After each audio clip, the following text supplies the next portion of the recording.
This stirs. Do you hear something?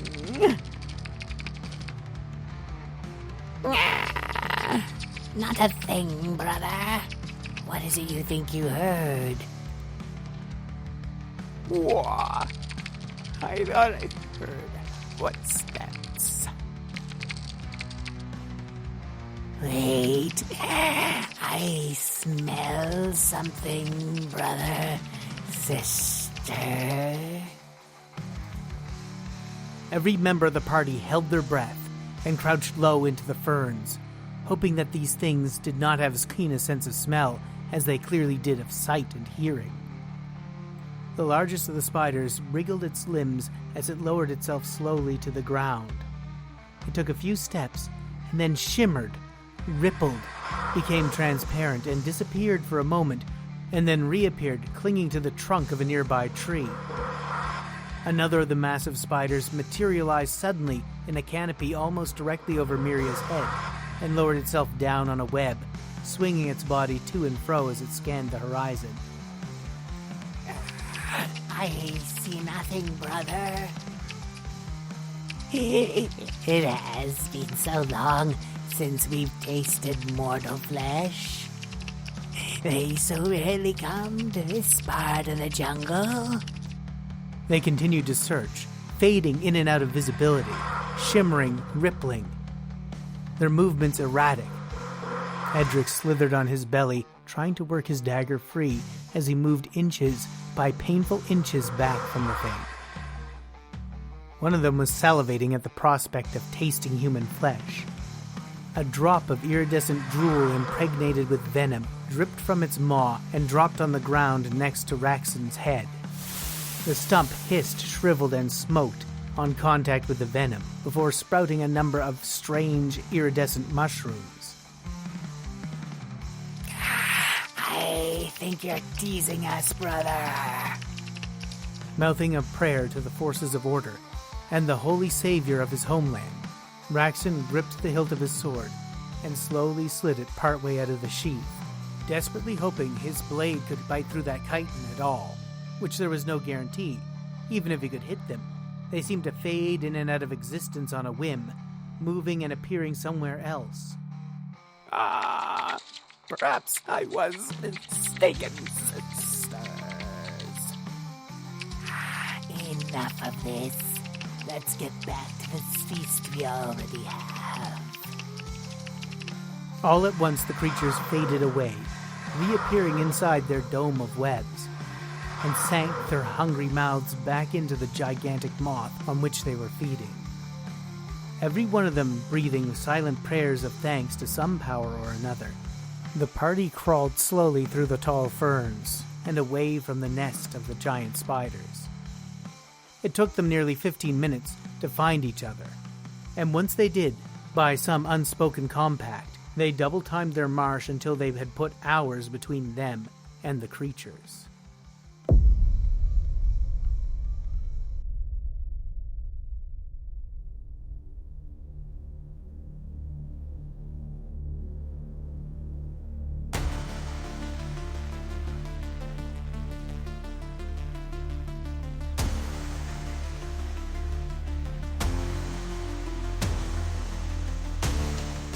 Welcome to Swords Against Madness, an experimental fusion of solo fantasy RPG and storytelling. I'm playing Swords and Wizardry, a modern remake of the original 1974 rules for Dungeons & Dragons, along with a handful of tools for solo role-playing and occasionally bits of other classic role-playing games. I will play the game and then turn it into a psychedelic, gonzo sword and sorcery story for your enjoyment. And along the way, I'll try to keep it PG, or what passed for PG when I was a kid in the 80s. If you didn't see it in Goonies, Gremlins, or Indiana Jones and the Temple of Doom, you won't hear it here. So get comfortable in your studded leather kirtle or your chainmail bikini. Reload your three-bladed sword, and fire up the wizard van. It's time to get weird.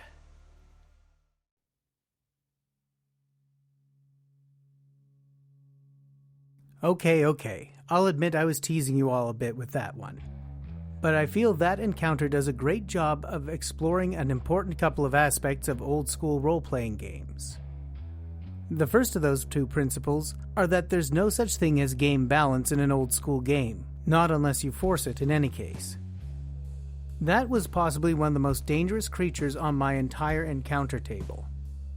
A group of 3 phase spiders. If you're not familiar with these nightmares, phase spiders are giant, intelligent, talking spiders that are capable of vanishing into the ethereal plane, moving about weightlessly, then reappearing. The phase spider has been a staple monster of D&D since the late 70s, but it doesn't appear in Swords and Wizardry, so I grabbed the AD&D 2nd edition Monstrous Manual to get stats for one. That particular version of this nightmare creature is a 4+3 hit die creature, meaning you roll 4d8 and then add 3 for hit points. It has a solid armor class, making it pretty hard to hit, but its 2 major features are that it has a poisonous bite, which leads to a save or die situation if it bites you, and a phase ability. Instead of attacking at any given round, a phase spider can make itself simply vanish. Only creatures that can see into the ethereal can track its movements. It can then reappear from a new position and bite again, with a bonus because it's got you off guard.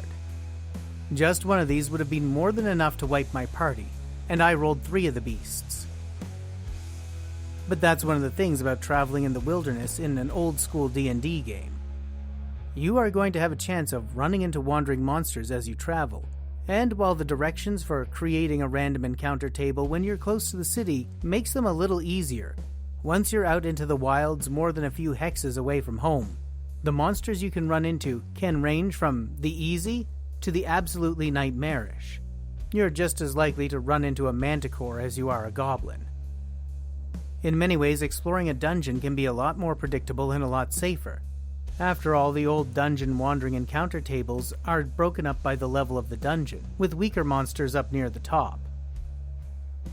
I built NAR's 2 wilderness encounter tables to feel pretty much like a classic D&D encounter table. There are creatures ranging from 1 hit point poisonous centipedes to my own minibus-sized giant caterpillars with 10 hit dice and regeneration powers. The dice aren't always going to play fair with you, and they won't always show mercy. Which leads nicely into the other part.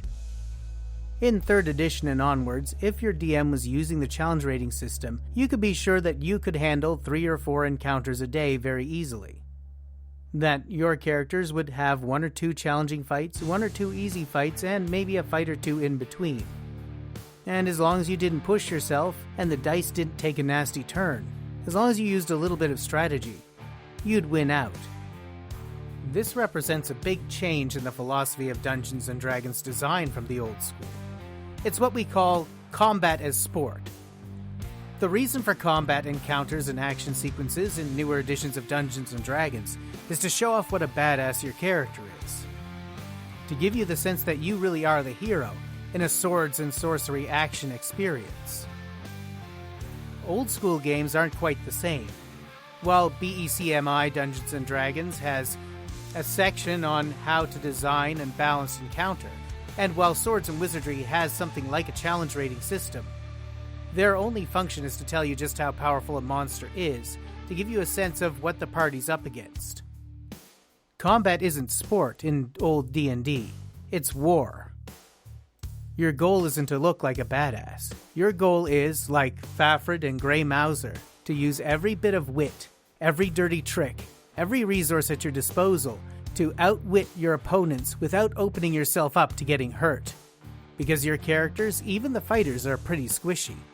There has been a lot of fascinating ink spilled, including some by me, about how that shift came about. How D&D started as a war game that was interested in the players outwitting the GM and eventually outwitting each other using clever tactics, and shifted to a game about narrative adventure. How we moved from stories being a byproduct of D&D to stories being the goal of D&D. But I'm not going to go into them in any great detail here, aside from saying that when you're playing an old school game, one of the first things you have to do is be very good at threat assessment and know when to run like hell. I really lucked out this time around. I rolled that the spiders were going to be surprised and my party wasn't. And when that happens, you have the right for your party to simply evade an encounter when it's in the wilderness. And I'm not here to make my characters look like badasses. I'm here to keep them alive long enough for a story to emerge. And with the threat of Haalu hanging over my head, I'm about to get real dirty.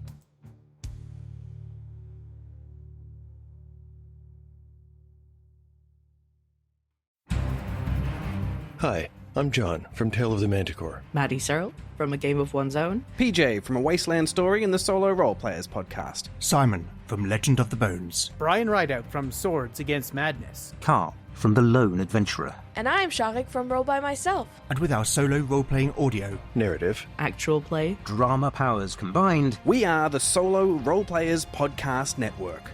Usually accustomed to delving the depths, Scouring the desert. Surviving the wasteland. Or facing the dragon alone. This time, we have teamed up to bring you a curated collection of the best, highest quality, most dramatic, and diciest solo roleplay podcasts in the world. There are dozens of us. So if you're looking for your next solo role-playing adventure, roll over to soloroleplayersnetwork.com. Sample and subscribe to something that takes your fancy. And discover your new favorite solo role-playing podcast. See you there.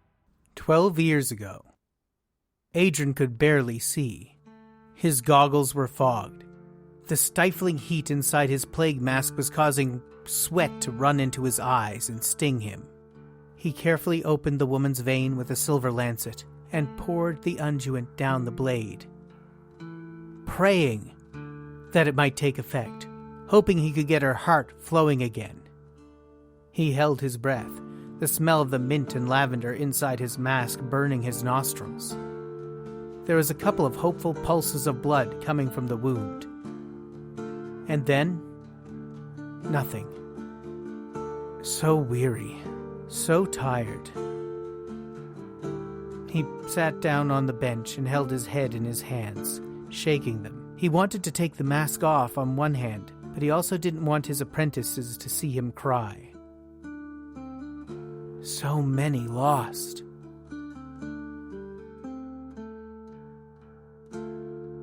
Doctor? Doctor? He looked up at his pretty blonde-haired apprentice. He envied her. A beautiful woman could always get away with crying.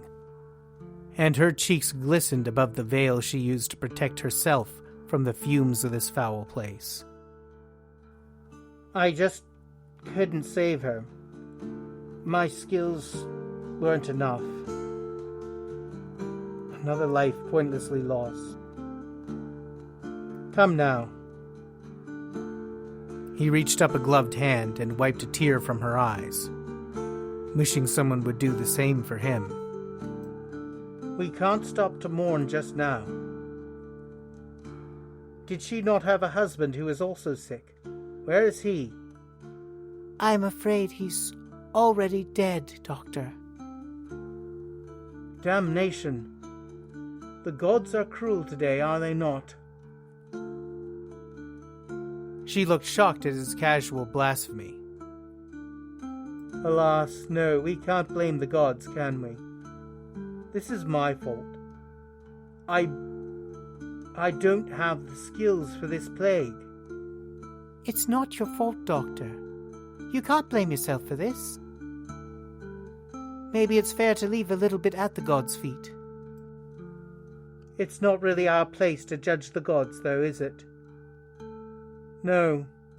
A man simply must accept his own deficiencies, even when they hurt. He couldn't help but feel like a liar, and was glad there were smoked goggles between him and the apprentices. These two had a son, did they not? Where's the boy? Is he ill as well? As far as we know, Doctor, he's all right. When the plague first hit the village, the parents sent him on an errand to a hermit out in the woods. They left it in a letter here. They didn't tell him that they were instructing the hermit to keep him, at least until the plague was clear of the island. Who's he staying with? I want to break him the news myself. He might be better off where he is, Doctor. He's in the care of Ben, that Order of the Stars outcast.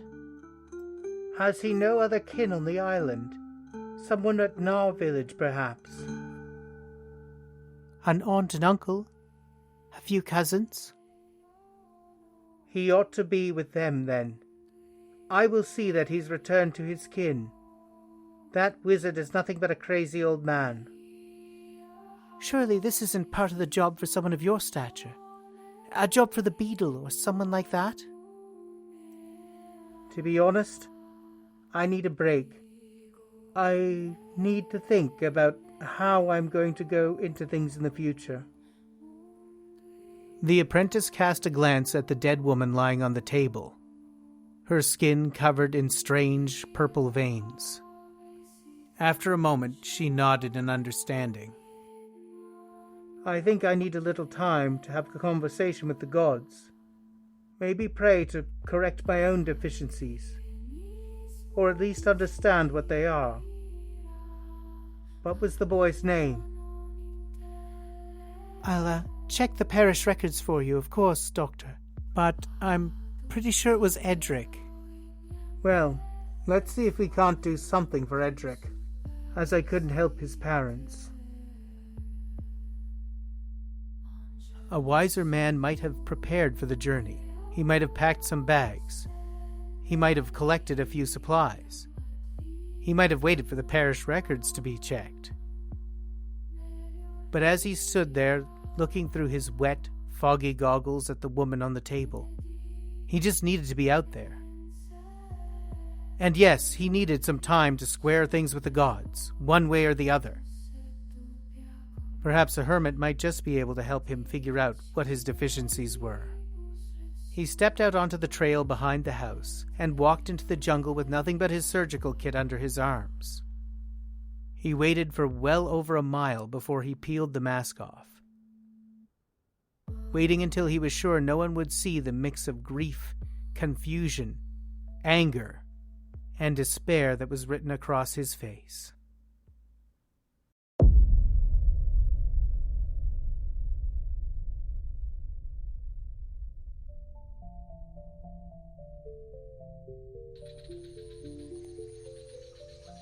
Finding a place large and flat enough for them to set up a camp in the jungle had been hard.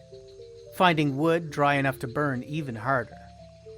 In the end, they had to settle for staking a number of torches in a ring around them, and lighting them, hoping that the embers would keep away the creatures of the jungle for the night. What equipment hadn't been converted into makeshift beds had been piled in the middle of the ring. Haalu had suggested weapons be placed in such a way that hilts were stacked outwards from the middle. Miria had liked that touch. He was a cunning one. Haalu had come to remind her of a bounty hunter she once knew back on Shakatil. He'd been raised on some neo-barbarian planet too, until a group of errant space Vikings had landed, conquered the planet, and put people to work. He had learned to hunt wild beasts and gelfs in the jungle, and never quite lost that vicious edge. There was no sense of honorable combat, no interest in playing a game or trying to take someone with the least amount of violence possible. No, for him stalking had been a challenge, a pleasure, a joy. But the takedown? It was something nasty and vicious to be gotten over with as quickly as possible, and with as much brutality as necessary to make sure you didn't get hurt in the process. While Miria had always been a little too short, a little too skinny, her face a little too angular for most people's tastes, she was blessed with extremely long and luxurious eyelashes, perfect for watching someone and not letting them know you're awake. The game was to outweight him, or at least try to, and to remain calm. To find the void within so that she didn't fidget, to resist the temptation of the holo projector on her wrist. She wondered if the itch she was feeling was much like the ancient screen addicts she had once heard of. The more she wanted to be still, the greater the urge to flip through her spellbook. Damn it, how's he capable of waiting so long? I'm going to go stir crazy. The all-knowing had no response. It seemed to be deep in its own thoughts. She hoped it was still watching Haalu. She instead reached out her mind to try and contact the squid, who was swimming lazily about in small circles inside his squirming bag. He was blissful, at peace, in touch deeply with the void. She wished she could join him. Okay, so let's review what I know. I came to Orbis to sell some simple consumer goods. Nothing major, nothing particularly illegal, but not welcome in this part of space because of the neobarbs. I got bored, did some scanning, picked up signatures of an ancient carver prison ship, full of Gorum. Yongu didn't want his little secret getting out, so he shot me down. That's easy. It's pretty clear he's selling the Gorum to someone. But my cargo, that was for people on this planet. All the gold coins that were in his showroom, they were Aldean, fairly freshly minted. So, someone in the church, pirates. We've heard mention of slavers hiding somewhere out on the island. Someone is buying modern high-tech goods and shipping them somewhere on Orbis. They're paying in gold, and I'm willing to bet they're paying in slaves to Yongu for it. There were no empty cryotubes back at Colmec's base, so they didn't come from there. There must be multiple caches on the island. This master's getting his Gorum from somewhere else. So the big question is he in cahoots with Yongu? Or is he stealing from him like Colmec? How much of this puzzle do you know, Haalu? Miria's brain raced in circles, looking for more pieces to make fit. Nothing quite worked out. Fatigue started weighing heavily on her. If she didn't get to sleep soon, it wouldn't matter if she was ready for him to come. She reached out with her mind and touched the simple, joyful void of the squid. She let him carry her through the Buddha bodies and into the void. And with the void, finally there came peace. And with peace, at least for a moment, there was sleep. She dreamt for a time of riding past the pillars of creation, gripping in her bare hands the leads of vast glittering solar sails, ethereal against the black. The rainbow hues of those butterfly wings she saw were reflected in the nebula around her. She was ready to weep for its beauty. She dove into a stellar creche, and let the light of new, fresh stars burn away some of the heaviness of her heart, until the strange, itching, heavy voice of the All-Knowing imposed upon her sleep. Wake up. He's coming.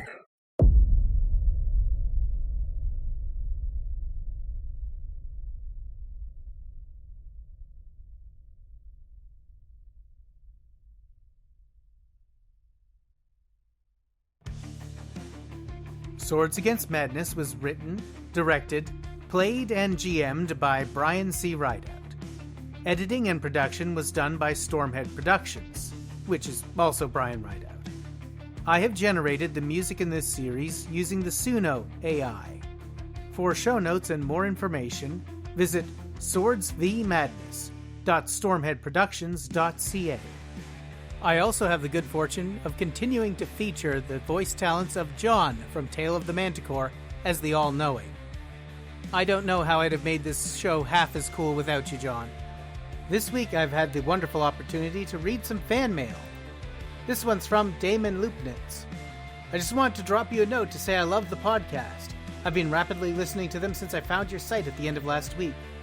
I originally found the website when I was looking for some information on Beneath the Sunken Catacombs, which you'd done a review of a couple of years back, then found you got a podcast. I've been looking for a while for a podcast or a session recaps that was set in a science fantasy type world, only finding a couple of examples with very little sci-fi in them.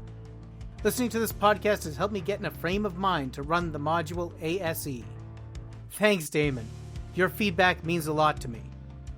There is no higher compliment than hearing that I've inspired someone. I also wanted to take a minute for a special shout out to Simon from Legend of the Bones. Simon, you've been helping me keep my head on straight, and I appreciate you. If you're not familiar with Legend of the Bones, then I highly recommend you check it out. It's a solo RPG turned audio drama, much like Swords Against Madness. It draws very heavily on Anglo-Saxon and Celtic myth, giving it a very unique flavor. You can reach me on X at SwordsVMadness, and you can email me at swordsvmadness@stormheadproductions.ca. And until next time, roll high, play hard, and think weird.